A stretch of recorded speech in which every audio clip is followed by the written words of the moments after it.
السلام عليكم ورحمة الله تعالى وبركاته. عدت معكم من جديد في فيديو جديد إن شاء الله. هذا الفيديو خصصته لمعرفة les figures ou bien les types de repères, les différents types de repères. المستوى الثالث إعدادي بيوف. معكم بروف حجاج. ما تنساوش ابوني لايك. تحياتي للجميع وبارطاجيو اللين ديال الفيديو اللي تعم الفائده. On considère 3 points du plan non alignés. Non alignés بمعنى ما كيكونوش dans la même ligne. Ils ne sont pas dans la même ligne. O, I et J. On dit que O et J définit un repère du plan. On a 3 types de repères dans un plan. On va commencer par figure 1. Regardez bien. Dans la figure 1, on a un repère quelconque. Ça veut dire quoi? Un repère quelconque. On a ici les axes désordonnés, les axes des abscisses, un point M, XM, abscisse de M et YM, ordonnée de M. Comme vous voyez ici, les axes peuvent avoir n'importe quelle orientation. Ils peuvent avoir n'importe quelle orientation et les graduations choisies pour les deux axes peuvent être différentes. Les graduations peuvent être différentes. Ils n'ont pas la même graduation. On appelle cet repère quelconque. C'est un repère quelconque. Passons maintenant aux figures 2. Ici, comme vous voyez, c'est un repère orthogonal. Orthogonal.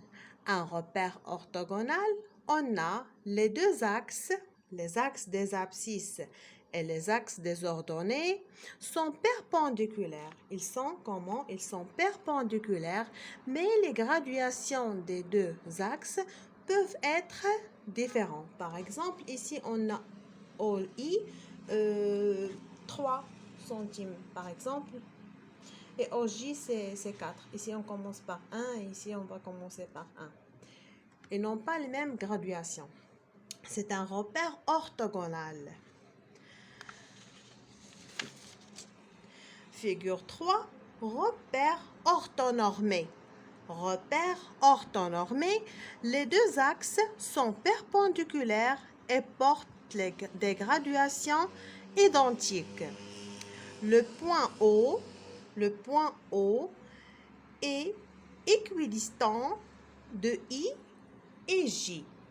Ça veut dire qu'on a ici les deux axes sont perpendiculaires et aussi on a OI égale OJ égale 1.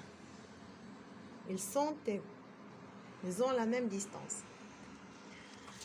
Si, regardez bien, si OI, l'axe des abscisses, et OJ, l'axe des ordonnées, sont perpendiculaires, on dit que le repère est orthogonal. C'est la figure 2.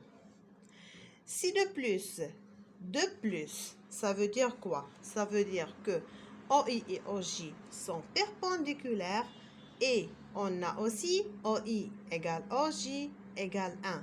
On dit que le repère est orthonormé. C'est la figure 2. Dans un repère OIJ, O est appelé origine du repère. O, c'est l'origine du repère, bien sûr. L'axe gradué OI est appelé axe des abscisses. L'axe des gradués est appelé l'axe des abscisses et l'axe gradué OJ, celui-là, est appelé axe des ordonnées. Alors, comme vous voyez ici, on a 3 figures ou bien 3 types de repères. Repère quelconque, repère orthogonal, repère orthonormé. نتمنى تكونوا فهمتوا الشرح وعرفتوا الفرق بين الأشكال 3. إلى فيديو قادم إن شاء الله. تحياتي للجميع وبالتوفيق.